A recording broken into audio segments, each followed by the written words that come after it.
नमस्कार, स्वागत है study with Ravi YouTube channel में। आज देखते हैं डीएसएसबी हिंदी टीजीटी पीजीटी का प्रैक्टिस सेट नंबर 3। बहुत ही महत्वपूर्ण प्रैक्टिस सेट है, तो प्लीज़ वीडियो को पूरा देखें और चैनल को सब्सक्राइब नहीं किया हो तो चैनल को सब्सक्राइब करके बेल आइकन जरूर दबा लें। तो शुरू करते हैं। पहला प्रश्न है, मैथिली बोली के लोकप्रिय कवि कौन हैं? तुलसी, जायसी, विद्यापति या फिर नंददास? तो इसका सही उत्तर है ऑप्शन नंबर सी, विद्यापति जो है वो मैथिली बोली के लोकप्रिय कवि हैं। और विद्यापति की जो महत्वपूर्ण रचनाएं हैं वो हैं पदावली, कीर्तिलता, कीर्ति पताका, मैथिली और बिहारी उपभाषा की बोली हैं। प्रश्न नंबर 2, ब्राह्मी से किस लिपि की उत्पत्ति हुई है? ब्राह्मी से किस लिपि की उत्पत्ति हुई है? देवनागरी, खरोष्ठी, गुरुमुखी या कैथी? तो इसका सही उत्तर है ऑप्शन नंबर ए, देवनागरी का जो है उत्पत्ति हुई है। प्रश्न नंबर 3, रामचरितमानस किस भाषा में लिखा गया है? तो इसका सही उत्तर है रामचरितमानस जो है अवधी भाषा में लिखा गया तुलसीदास द्वारा।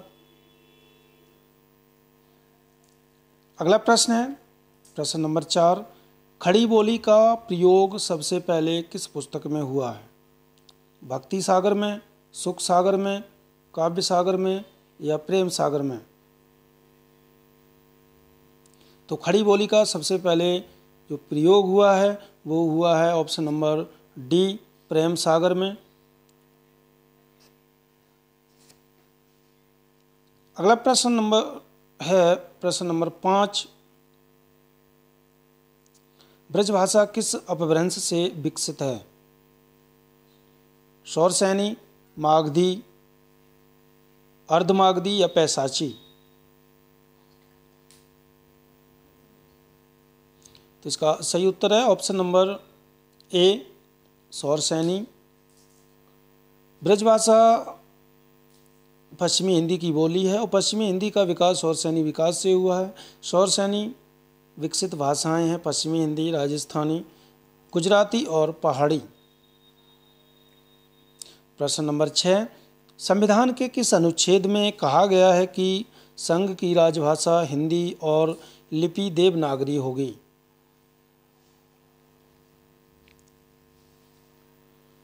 तो इसका सही उत्तर है ऑप्शन नंबर ए, 343 अनुच्छेद में कहा गया है कि संघ की राजभाषा हिंदी और लिपि देवनागरी होगी। प्रश्न नंबर 7, निम्नलिखित में से किस बोली में कृष्ण काव्य और रीतिकालीन साहित्य का सृजन हुआ है? अवधी, भोजपुरी, ब्रजभाषा या कौरवी? तो कृष्ण काव्य और रीतिकालीन साहित्य का जो सृजन हुआ है वो हुआ है ब्रजभाषा से। Option number C is right answer. प्रश्न नंबर 8, दिए गए विकल्पों में आकार बहुला बोली है? तो इसमें मालवी ये आकार बहुला बोली है। Option number B is right answer.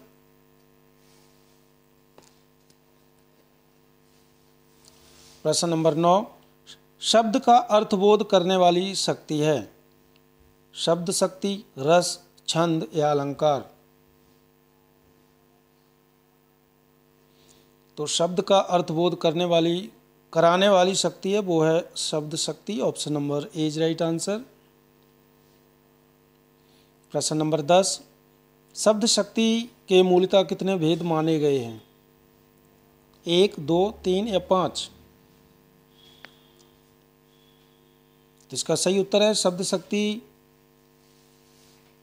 की जो है 3 प्रकार की होती हैं, अभिधा, लक्षणा, व्यंजना। अभिधा वो वाक्य जिनका साधारण शाब्दिक अर्थ और भावार्थ समान हो तो उसमें अभिधा शब्द शक्ति कहते हैं। लक्षणा, यहाँ वाक्य का साधारण अर्थ और भावार्थ भिन्न होता है, जिस वाक्य का सामान्य अर्थ कोई महत्व रखे अथवा नहीं, लेकिन वह किसी संज्ञा अथवा सर्वनाम की विशेषता प्रकट करता हो उसे लक्षणा कहते हैं। व्यंजना कहते हैं, व्यंजना शब्द शक्ति वहाँ प्रयुक्त होती है जहाँ वाक्य तो साधारण होता है लेकिन उसका प्रत्येक पाठक अर्थात श्रोता के लिए अपना अपना भिन्न अर्थ होता है, उसे व्यंजना कहते हैं। तो शब्द शक्ति के मूलतः कितने भेद होते हैं? 3 होते हैं, अविधा, लक्षणा, व्यंजना। प्रश्न नंबर 11, निम्नलिखित में से कौन शब्द शक्ति का भेद नहीं है? तो इसका सही उत्तर है रस, option number D is right answer. प्रश्न नंबर 12, साक्षात संकेतित कहते हैं। तो इसका सही उत्तर है ऑप्शन नंबर ए, अविधा को। प्रश्न नंबर 13, लक्षणा शब्द शक्ति के भेद हैं 1, 2, 3 या 4? तो लक्षणा शब्द शक्ति के भेद होते हैं 4, option number D is right answer. अब वो 4 कौन से होते हैं? रूढ़ी लक्षणा, प्रयोजनवादी लक्षणा, गौड़ी लक्षणा, शुद्धा लक्षणा। प्रश्न नंबर 14, मुहावरों और लोकोक्तियों में जिस शब्द शक्ति के जरिए अर्थ ग्रहण किया जाता है वह है अविधा, लक्षणा, व्यंजना या तात्पर्य? तो 14 का सही उत्तर है ऑप्शन नंबर बी, लक्षणा होता है। प्रश्न नंबर 15, शाब्दी एवं आर्थी किस शब्द शक्ति के भेद हैं? शाब्दी एवं आर्थी किस शब्द शक्ति के भेद हैं? अविधा के, लक्षणा के, व्यंजना के या तात्पर्य के? तो 15 का सही उत्तर है व्यंजना, option number C is right answer. प्रश्न नंबर 16, बिहारी लाल हिंदी साहित्य के किस काल के कवि हैं? बिहारी लाल जो हैं वो हिंदी साहित्य के किस काल के कवि हैं? आदिकाल, भक्तिकाल, रीतिकाल या आधुनिक काल के? तो इसका सही उत्तर है ऑप्शन नंबर सी, रीतिकाल के कवि हैं बिहारी लाल। प्रश्न नंबर 17,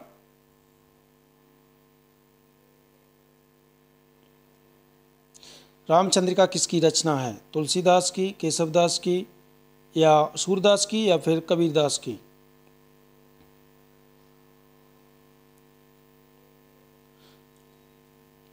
रामचंद्रिका रचना के लेखक हैं option number B, Keshavdas. Keshavdas का उपनाम था वेदांती मिश्र। अगर प्रश्न आ जाए कि केशवदास का उपनाम क्या था, तो वेदांती मिश्र था। रीतिकाल में जो थे ये निम्बार्क संप्रदाय के माने जाते हैं केशवदास। रामचंद्रिका की जो रचना हुई वो 1601 ईस्वी में हुई थी, 1601 में लिखी गई थी। रामचंद्रिका में 39 अध्याय हैं और यह एक प्रबंध काव्य है। और रामचंद्रिका जो है राम के चरित्र पर आधारित है। रामचंद्र शुक्ल ने रामचंद्रिका को कठिन काव्य का प्रेत कहा है और रामस्वरूप चतुर्वेदी ने रामचंद्रिका को छंदों का अजायब घर कहा है। प्रश्न नंबर 18, नैन नचाई कहो मुस्काई लला फिर आयो खेलन होरी पंक्तियाँ किसकी हैं? ठाकुर की, बोधा की, आलम की या पद्माकर की? महत्वपूर्ण पंक्ति है कि नैन नचाई कहो मुस्काई लला फिर आयो खेलन होरी। ये जो पंक्ति है ये पद्माकर की पंक्ति है, option number D is right answer.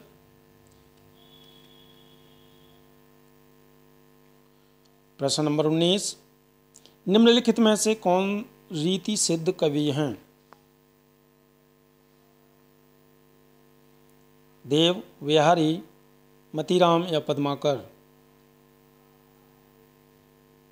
तो रीति सिद्ध कवि हैं इनमें से option number B, Bihari.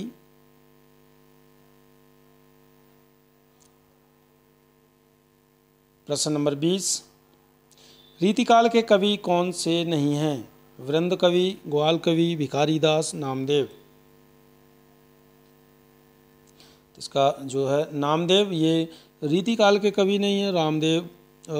Namdev ये भारत के प्रसिद्ध संत कवियों में माने जाते हैं और ये महाराष्ट्र में प्रचारक थे। नामदेव का जो जन्म हुआ था वो 16 अक्टूबर 1270 संवत 1407 तक हुआ था और संत नामदेव ने विशोबा खेचर को गुरु के रूप में स्वीकार किया था। अगर प्रश्न आ जाए कि नामदेव के गुरु कौन थे तो विशोबा खेचर। ये जाति के दर्जी थे। इनकी रचनाएं हैं अभंग मराठी में, गुरु ग्रंथ साहिब ये हिंदी में रचना है इनकी। अगला प्रश्न है, संतन को कहा सीकरी सो काम, यह काव्य पंक्ति किसकी है? तो ये पंक्ति है कुंभन दास की। Option number C is right answer. प्रश्न नंबर 22, कबीरदास की भाषा कौन सी थी? तो कबीरदास की जो भाषा थी वो सदुक्कड़ी भाषा थी। प्रश्न नंबर 23, इंद्रावती किसकी रचना है? कुतुबन की, शेख नबी की, नूर मोहम्मद की या उस्मान की? तो इंद्रावती जो रचना है वो नूर मोहम्मद की रचना है और इसका प्रकाशन वर्ष है 1744 ईस्वी। और नूर मोहम्मद दिल्ली के बादशाह मोहम्मद शाह के समकालीन थे। नूर मोहम्मद ने फारसी भाषा में रोज तुल हकायक नामक ग्रंथ लिखा। इंद्रावती में कालिंजर के राजकुमार और आगमपुर की राजकुमारी इंद्रावती की प्रेम कहानी है। आचार्य रामचंद्र शुक्ल ने इंद्रावती को सूफी आख्यान काव्यों की अखंडित परंपरा की समाप्ति माना है। अगला प्रश्न है प्रश्न नंबर 24, मधुमालती के रचनाकार कौन है? तो मधुमालती के रचनाकार हैं ऑप्शन नंबर डी मंझन। और ये हिंदी का प्रथम प्रेमाख्यानक काव्य है जिसमें बहुपत्नीवाद का अभाव है। बनारसीदास जैन की आत्मकथा जो थे वो अर्ध कथानक में मृगावती और मधुमालती का भी जिक्र हुआ है। मधुमालती का जो प्रकाशन वर्ष है वो है 1545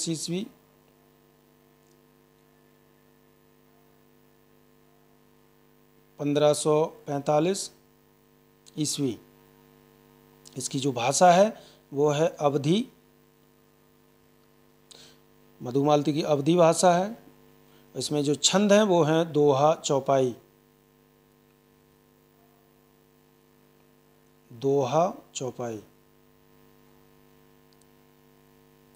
प्रश्न नंबर 25, राम ध्यान मंजरी किसकी रचना है?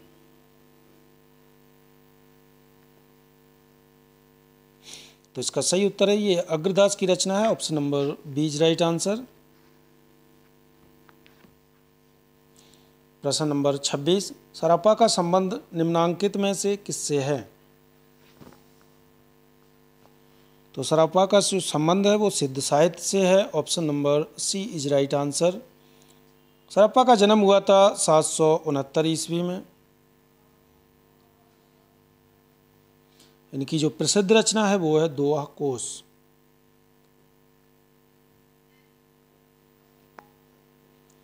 प्रश्न नंबर 27, नीचे दिए गए शब्दों में से मुहावरे का सही अर्थ दिए गए विकल्पों में से चुनिए। मुंह से फूल झड़ना, झाग गिरना, सुगंध आना, मीठा बोलना, सुंदर बोलना।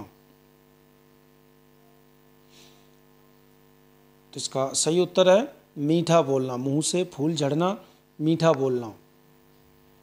प्रश्न नंबर 28, पृथ्वीराज रासो को हिंदी रचनाकार ने पृथ्वीराज रासो को किस रचनाकार ने पूर्ण किया था? तो चंद्रबरदाई के पुत्र थे जल्हड़, उन्होंने पूरा किया था। प्रश्न नंबर 29, किस साहित्यकार ने सरहप्पा को हिंदी का प्रथम कवि माना? इसका सही उत्तर है option number C, Rahul Sankrityayan ने सरहप्पा को हिंदी का प्रथम कवि माना है।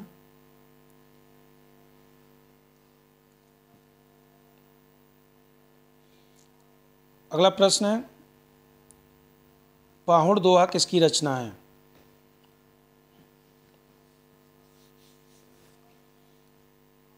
इसका सही उत्तर है पाहुड़ दोहा मुनीराम सिंह की रचना है। ये अपभ्रंश भाषा के कवि थे।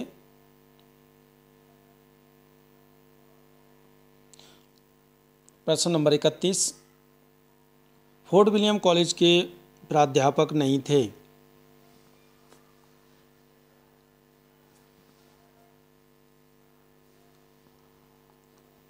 तो फोर्ट विलियम कॉलेज के प्राध्यापक नहीं थे, तो कौन नहीं थे? तो इसका सही उत्तर है option number A, Shiv Prasad Singh.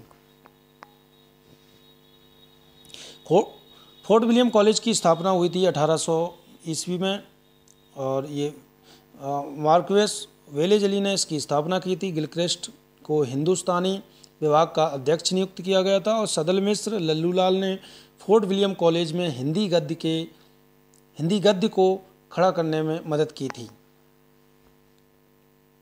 प्रश्न नंबर 32, आधुनिक काल का नामकरण आचार्य शुक्ल ने क्या किया? इसका सही उत्तर है ऑप्शन नंबर बी, गद्यकाल। प्रश्न नंबर 33, निम्न में से हिंदी साहित्य का अतीत किसने लिखा? डॉक्टर विश्वनाथ तिवारी ने, या आचार्य विश्वनाथ प्रसाद मिश्र ने, या डॉक्टर राम कुमार वर्मा ने, या फिर राहुल सांकृत्यायन ने?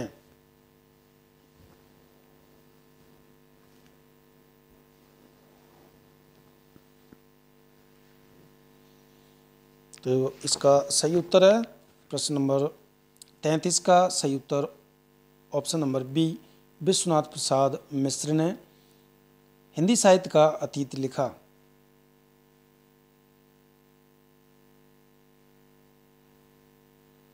अगला प्रश्न, आदिकाल को बीज वपन काल नाम किसने दिया?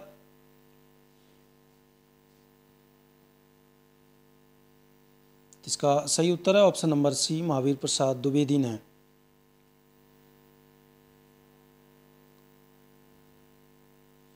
प्रश्न नंबर 35, कबीर के निर्गुण पंथ का आधार भारतीय वेदांत और सूफियों का प्रेम तत्व है, यह विचार किसका है? महत्वपूर्ण विचार है ये।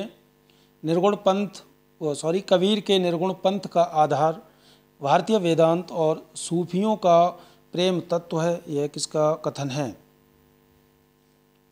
तो ये कथन है ऑप्शन नंबर ए, आचार्य रामचंद्र शुक्ल का।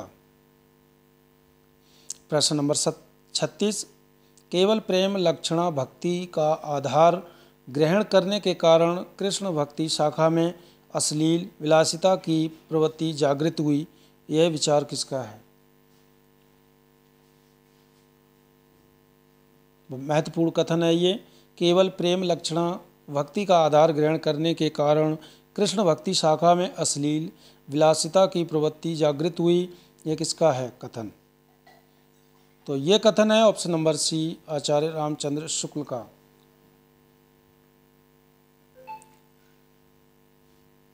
प्रश्न नंबर 37, किस विद्वान ने कहा था कि बुद्ध देव के बाद भारत में सबसे बड़े लोकनायक तुलसीदास थे?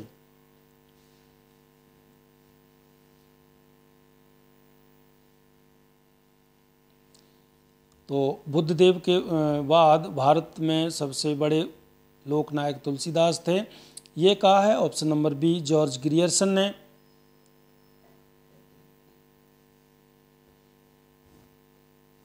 और तुलसीदास को राम भक्ति शाखा के प्रतिनिधि कवि भी कहा जाता है, और भक्ति भावना इनकी जो थी वो दास्य भाव की थी। दर्शन इनका जो था वो विशिष्टाद्वैतवाद था। प्रश्न नंबर 38, आचार्य रामचंद्र शुक्ल ने रीति काल का समय क्या है माना है?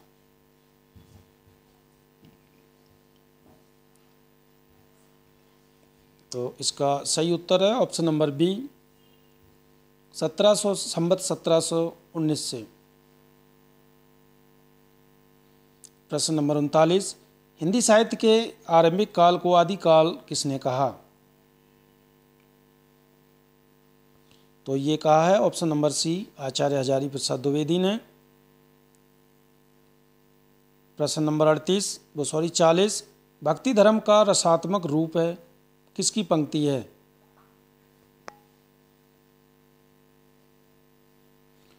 भक्ति धर्म का रसात्मक रूप है, इसकी पंक्ति किसकी है? तो ये सही उत्तर है ऑप्शन नंबर बी, आचार्य रामचंद्र शुक्ल की ये पंक्ति है। प्रश्न नंबर 41, निम्नलिखित में से कौन भारतीय ज्ञानपीठ पुरस्कार प्राप्त रचना नहीं है? उर्वशी, चिदंबरा, दीपशिखा, कितनी नावों में कितनी बार? उर्वशी इसका जो है 1972 ईस्वी की रचना है और ये दिनकर की रचना है। चिदंबरा सुमित्रानंदन पंत की रचना है और ये रचना का प्रकाशन वर्ष है 1968। और कितनी नावों में कितनी बार 1978, ये अज्ञे की रचना है। इन तीनों पे ज्ञानपीठ पुरस्कार मिला है, लेकिन दीपशिखा पे नहीं मिला है और ये महादेवी वर्मा की रचना है। अगला प्रश्न है, उपन्यास को मनोरंजन से ऊपर उठाकर जीवन के जोड़ने वाले लेखक कौन हैं? उपन्यास को मनोरंजन से ऊपर उठाकर जीवन को जोड़ने वाले लेखक कौन है? तो मुंशी प्रेमचंद हैं। Option number B is right answer. Munshi Premchand का जन्म हुआ था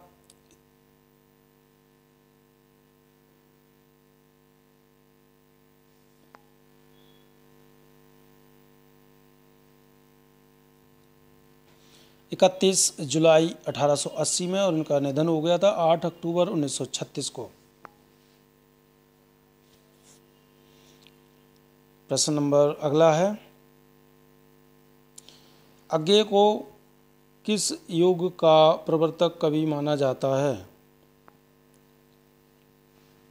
तो इसका सही उत्तर है ऑप्शन नंबर डी, प्रयोगवादी। प्रश्न नंबर 44, आधुनिक काल विभाजन में दूसरे चरण को क्या नाम दिया गया? तो 44 का सही उत्तर है ऑप्शन नंबर ए, द्विवेदी युग। प्रश्न नंबर 45, बहुत दिनों के बाद कविता किस युग की कविता है? बहुत दिनों के बाद किस युग की कविता है? तो ये है प्रगतिवादी कविता। Option number D is right answer.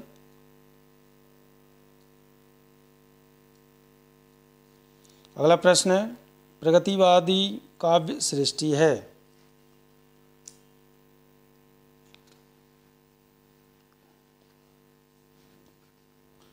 तो इसका सही उत्तर है ऑप्शन नंबर बी, वर्ग चेतना प्रधान।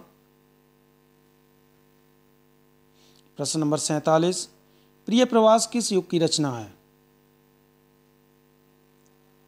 तो प्रिय प्रवास आधुनिक काल मतलब द्विवेदी युग की रचना है। Option number A is right answer. और इसके लेखक हैं प्रिय प्रवास के हरिऔध। इनकी अन्य रचनाएं हैं वैदेही वनवास, पारिजात, कृष्ण शतक, रस कलश, ये इनकी महत्वपूर्ण रचनाएं हैं। प्रश्न नंबर 48, निम्नलिखित में से कौन सी रचना नागार्जुन की नहीं है? भस्मांकुर, युगधारा, तुमने कहा था, धरती।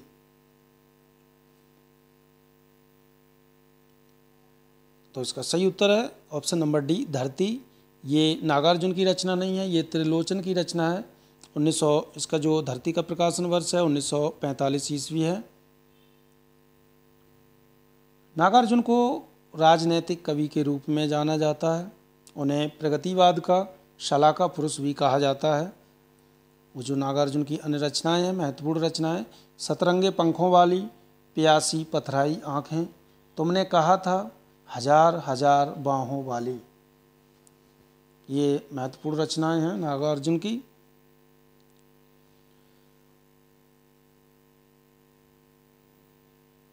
प्रश्न नंबर 46।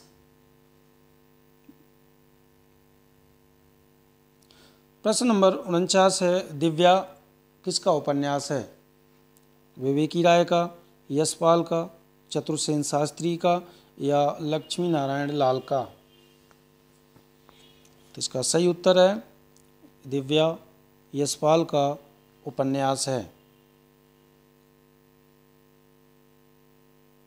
इनके प्रमुख उपन्यास हैं दादा कामरेड, देशद्रोही, दिव्या दिल्ली का दलाल, बुधुआ की बेटी, झूठा सच। अगला प्रश्न है, सन 1975 के बाद की कविता को इनमें से क्या नाम दिया गया था?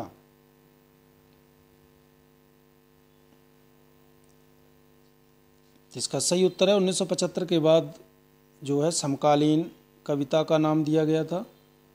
प्रश्न नंबर 51, बढ़ा चढ़ाकर बात करना वाक्यांश के लिए उचित मुहावरा कौन सा होगा? चार चांद, नमक नमक मिर्च लगाना, जहर उगलना, नानी याद आना। तो बढ़ा चढ़ाकर बात करने का जो मुहावरा होता है वो होता है नमक मिर्च लगाना। Option number B is right answer.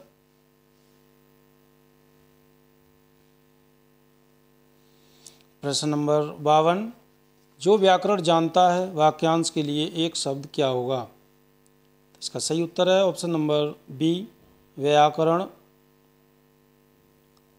प्रश्न नंबर 53, दिए गए विकल्पों में से कौन सा वाक्यांश अजर का सही अर्थ है? अजर, तो अजर का सही अर्थ होता है जो कभी बूढ़ा ना हो। Option number B is right answer.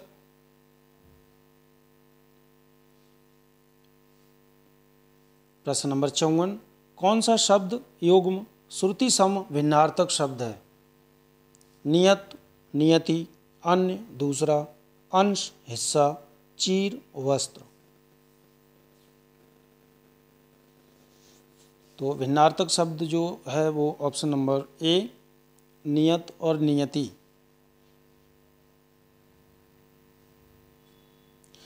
अगला प्रश्न है, इत्र, इतर, श्रुति सम भिन्नार्थक शब्द का क्या अर्थ है?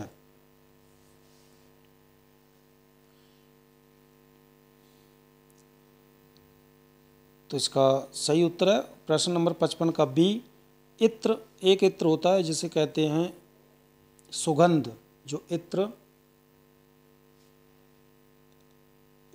उसे कहते हैं सुगंध, और एक इतर होता है वो दूसरा होता है।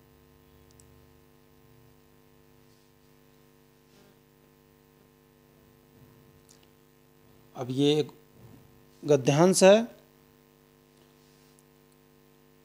इस गद्यांश को पढ़ करके नीचे प्रश्नों के उत्तर देने हैं। तो इसका सीधा प्रश्न पढ़ते हैं। उपरोक्त गद्यांश के अनुसार वर्ष 1972 में किस उच्च न्यायालय का नाम बदलकर कर्नाटक उच्च न्यायालय कर दिया गया? इसका सही उत्तर है ऑप्शन नंबर डी मैसूर उच्च न्यायालय।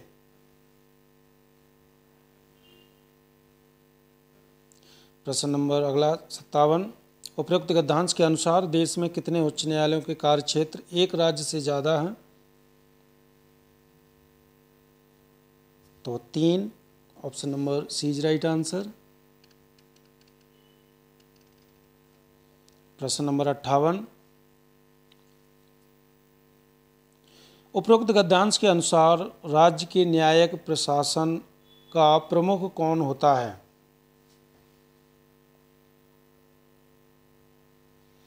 तो इसका प्रमुख होता है उच्च न्यायालय। Option number C is right answer. अगला प्रश्न है, उपयुक्त गद्यांश का उचित शीर्षक क्या है? तो शीर्षक है उच्च न्यायालय एवं उनकी शक्तियाँ। प्रश्न नंबर 60, उपयुक्त गद्यांश के संदर्भ में कौन सा कथन सही नहीं है?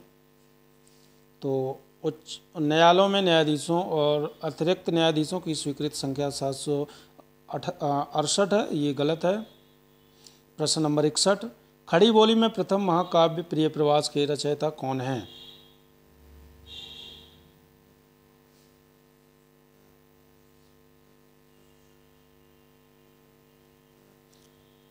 इसका सही उत्तर है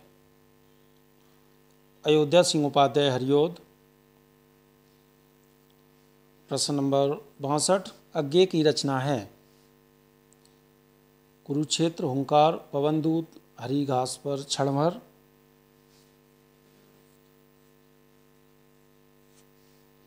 इसका सही उत्तर है ऑप्शन नंबर डी, हरी घास पर क्षणभर। ये इनकी बहुत महत्वपूर्ण रचनाएं हैं।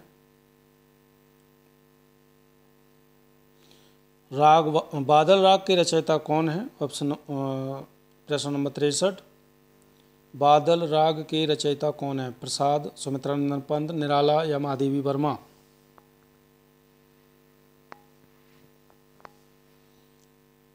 इसका सही उत्तर है ऑप्शन नंबर सी, ये निराला की रचना है बादल राग। प्रश्न नंबर 64, इनमें से कौन सा जोड़ा सही है? प्रिय प्रवास, मैथिली शरण गुप्त, निहार, अज्ञे, आंसू, जयशंकर प्रसाद, साकेत, महादेवी वर्मा?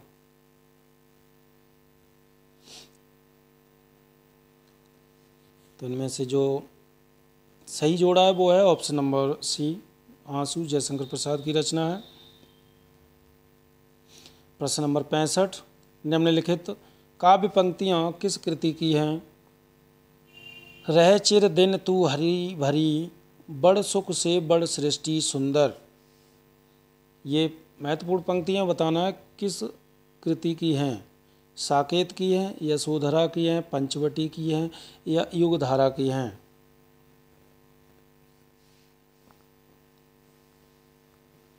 रह चिर दिन तू हरी भरी, बड़ सुख से बड़ सृष्टि सुंदर, ये मैथिली शरण गुप्त द्वारा रचित साकेत कृति की ये पंक्तियां हैं, जिसका प्रकाशन वर्ष है 1929 ईस्वी। प्रश्न नंबर 66, निम्नलिखित में से कौन सी कृति मुक्ति बोध की नहीं है?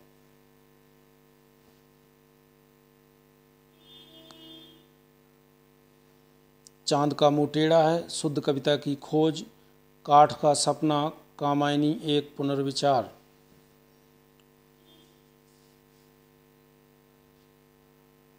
तो इनमें से बताना है मुक्ति बोध की रचना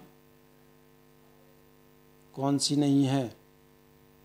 तो शुद्ध कविता की खोज option number B is right answer. शुद्ध कविता की खोज, इसके लेखक हैं रामधारी सिंह दिनकर। रामधारी सिंह दिनकर।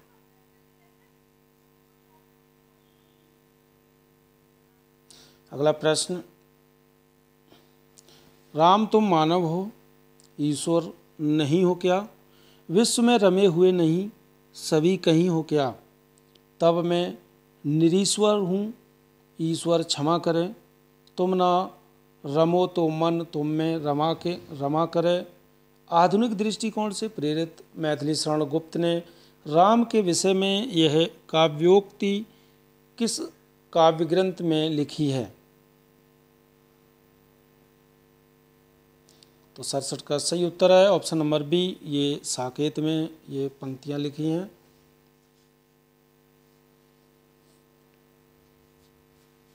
तो साकेत ये मैथिली शरण गुप्त की रचना है और ये महाकाव्य है। साकेत का अर्थ होता है अयोध्या और इसमें जो सर्गों की संख्या है वो 12 है।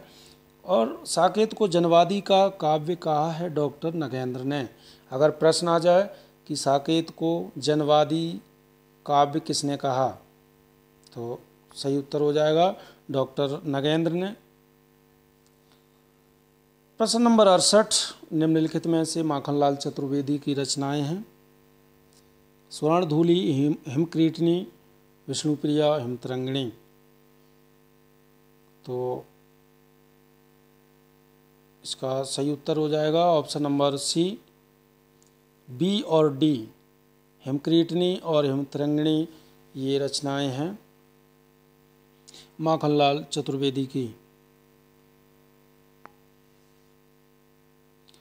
अगला प्रश्न है, सूची 1 में दिए गए कवियों की सूची 2 में दिए गए कविता संग्रहों से सुमिलित कीजिए।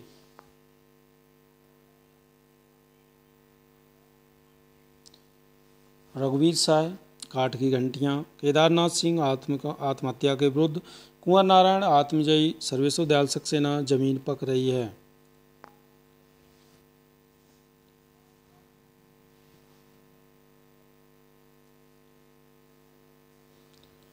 तो इसका सही उत्तर हो जाएगा, जो इसका मिलान होगा वो होगा आत्महत्या के विरुद्ध, ये रघुवीर साय का है।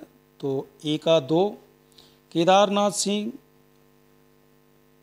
का जो होगा वो हो जाएगा 4, जमीन पक रही है। कुंवर नारायण, आत्मजयी, सर्वेश्वर दयाल सक्सेना, काठ की घंटियाँ। तो इसलिए इसका सही उत्तर है ऑप्शन नंबर डी। प्रश्न नंबर 70, कलिकौतुकों के रचयिता कौन हैं? कलिकौतुक के रचयिता कौन है? भारतेंदु हरिश्चंद्र, प्रताप नारायण मिश्र, बालकृष्ण भट्ट या बालमुकुंद गुप्त। ये प्रहसन है और इसके लेखक हैं प्रताप नारायण मिश्र। इसका प्रकाशन वर्ष है 1886। और जो प्रताप नारायण मिश्र हैं वो भारतेंदु मंडल के कवि हैं। और आचार्य रामचंद्र शुक्ल ने प्रताप नारायण मिश्र को हिंदी का एडिशन भी कहा है। प्रश्न नंबर 71, राम की शक्ति पूजा की रचना कब हुई?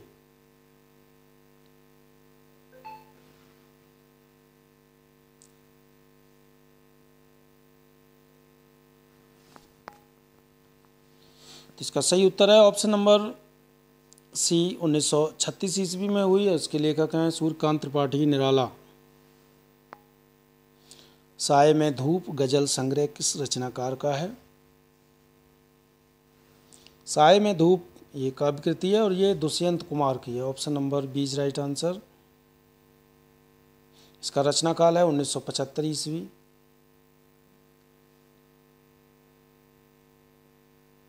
प्रश्न नंबर 73, हिंदी में स्वच्छतावाद का कवि किसे कहा जाता है?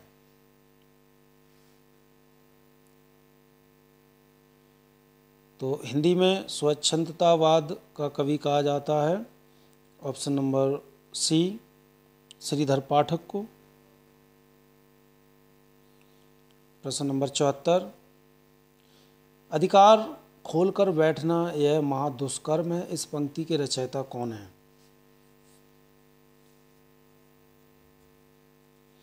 अधिकार खोकर बैठना यह महादुष्कर्म है और इस पंक्ति के रचयिता हैं option number B, Maithili Sharan Gupt. और ये कहा है जयद्रथ वध में। प्रश्न नंबर 75, साखी किस कवि का काव्य संग्रह है?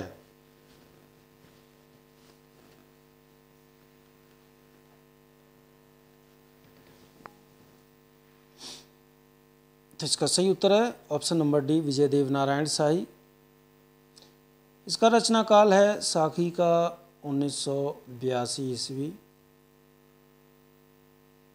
और यह विजय देव नारायण शाही के मरणोपरांत प्रकाशित हुई थी ये रचना। ये 3रे सप्तक के कवि हैं। अगला प्रश्न है, भारत भारती का प्रकाशन वर्ष क्या है? इसका सही उत्तर है भारत भारती, ये मैथिली शरण गुप्त की काव्य कृति है और इसका प्रकाशन वर्ष है ऑप्शन नंबर ए, 1912 ईस्वी। प्रश्न नंबर 77, अबला जीवन हाय तुम्हारी यही कहानी, आंचल में है दूध और आंखों में है पानी। एक पंक्ति किस काव्य कृति की है? कामायनी की है, साकेत की है, यशोधरा की है, या वह पत्थर तोड़ती?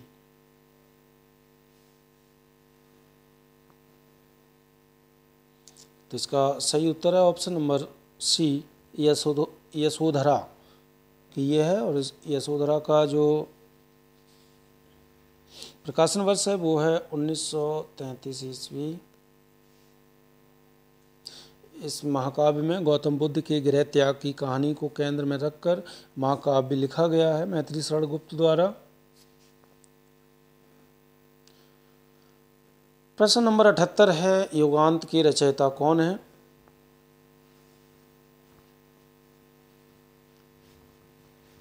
तो युगांत के सुमित्रानंदन पंत रचनाकार हैं, 1926 ईस्वी की रचना।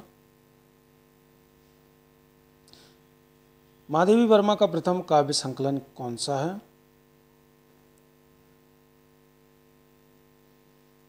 तो महादेवी वर्मा का प्रथम काव्य संकलन है रश्मि, निहार, वाणी या यामा। इसका सही उत्तर है निहार, 1930।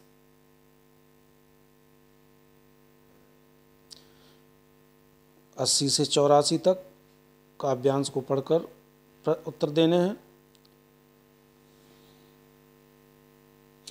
तो ये हैं, गरजते घन घनन घन घन, नाचता है मोर सा मन, ऐसी पड़ी झरझर झड़ी, भीगा बदन बेसुध है मन, आज वर्षा गजब आई, बह रही है मस्त पुरवाई, नदी है द्वार तक आई, मेघों से लिपट कर सो गया सूरज, ले रहे हैं खेत अंगड़ाई, आज वर्षा गजब है आई। लिपट कर सो गया सूरज का भाव क्या है? लिपट कर सो गया सूरज का भाव है छिप गया। Option number D is right answer. पूर्वाई से क्या आशय है? तो पूर्वाई से आशय पूरब से आने वाली वायु या हवा। Option number A is right answer. प्रश्न नंबर 82, बेसुध है मन कहकर कवि बताना चाहता है कि मन बेसुध है मन, यह कवि क्या बताना चाहता है? इसका जो सही उत्तर है वो है ऑप्शन नंबर बी, मस्त हो जाता है।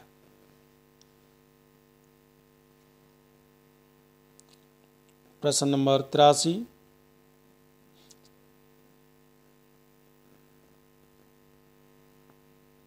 खेत अंगड़ाइयाँ ले रहे हैं क्योंकि सूर्य दिखाई नहीं दे रहा है, सूर्य के सो जाने से उन्हें भी नींद आ रही है, सुबह हो गई है वे नींद से जाग रहे हैं, उन्हें बहुत आनंद आ रहा है।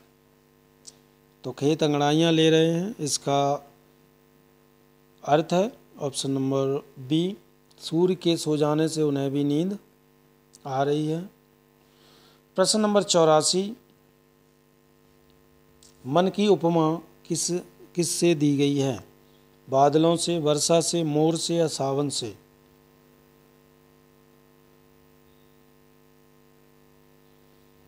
तो मन की उपमा दी गई है मोर से। Option number C is right answer. प्रश्न नंबर 85, पिक का पर्यायवाची शब्द क्या है? वनप्रिया, ताप, प्रवाह, अंबु। तो पिक का जो पर्यायवाची होता है वो वनप्रिया होता है। वनप्रिया कहते हैं कोयल को, कोयल, कोकिला, पंचमा, बसंत दूती, कादम्बरी, कलकंठ, पिकी, वनप्रिया, ये सभी कोयल के पर्यायवाची हैं। प्रश्न नंबर रात्रि का पर्यायवाची शब्द कौन सा है? वसुधा, दामिनी, सौदामिनी, यामिनी। तो रात्रि का इनमें से जो पर्यायवाची शब्द है वो है ऑप्शन नंबर डी, यामिनी।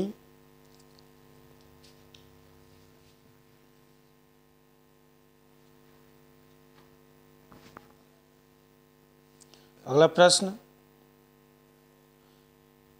लिखावट शब्द में, प्रश्न नंबर 87 है, लिखावट शब्द में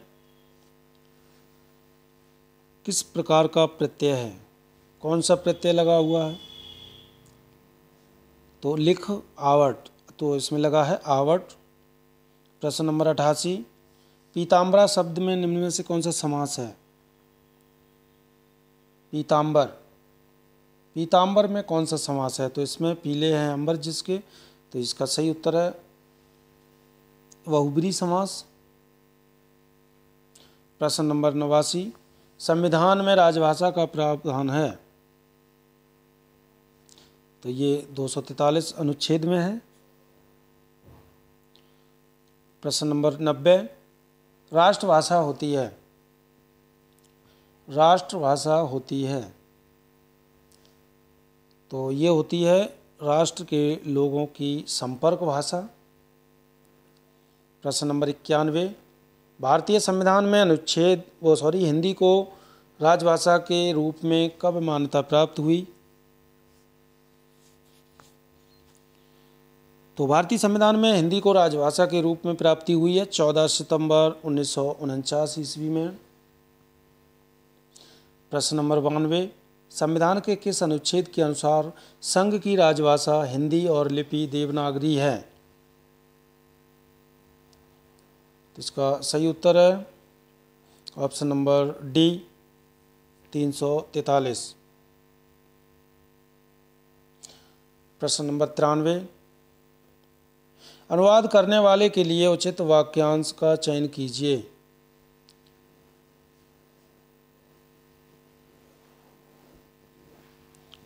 तो अनुवाद करने वाला के लिए उचित वाक्यांश का चयन कीजिए। अनुदान, अनुदित, अनुवादक या अनुमोदन।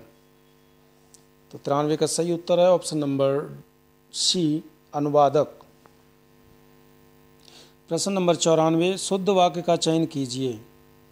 उसका शिमला जाना ये गलत है, उसने शिमला जाना ये भी गलत है, उससे शिमला जाना ये भी गलत है, उसे शिमला जाना है। Option number D is right answer. प्रश्न नंबर 95, एक तो करेला दूजे नीम चढ़ा, कहावत का सही अर्थ क्या है?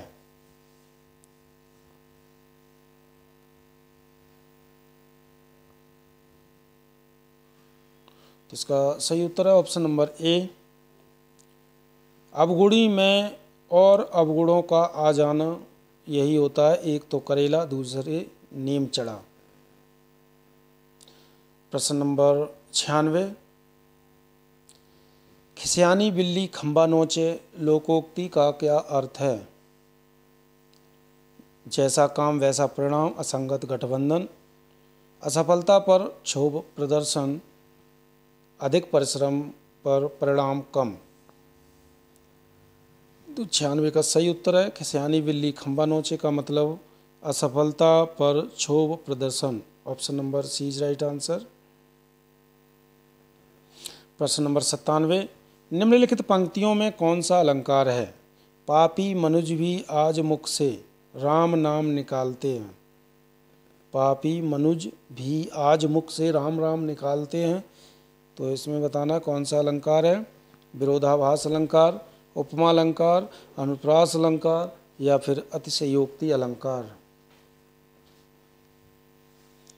तो 97 का सही उत्तर है ऑप्शन नंबर ए, इसमें विरोधाभास अलंकार है। प्रश्न नंबर 98, निम्नलिखित काव्य पंक्ति में कौन सा छंद है? हे शरण दायिनी देव तू करती सबका त्राण है मातृभूमि संतान हम तू जननी तू प्राण है।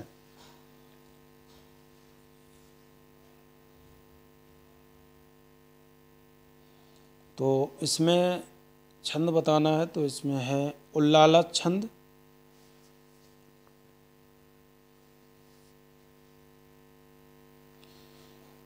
अगला प्रश्न है, खड़ी बोली का दूसरा नाम क्या है?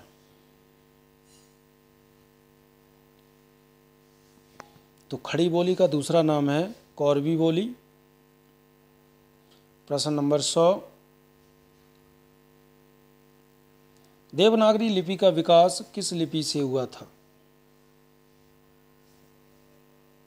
तो इसका सही उत्तर है ऑप्शन नंबर ए, ब्राह्मी लिपि से हुआ था।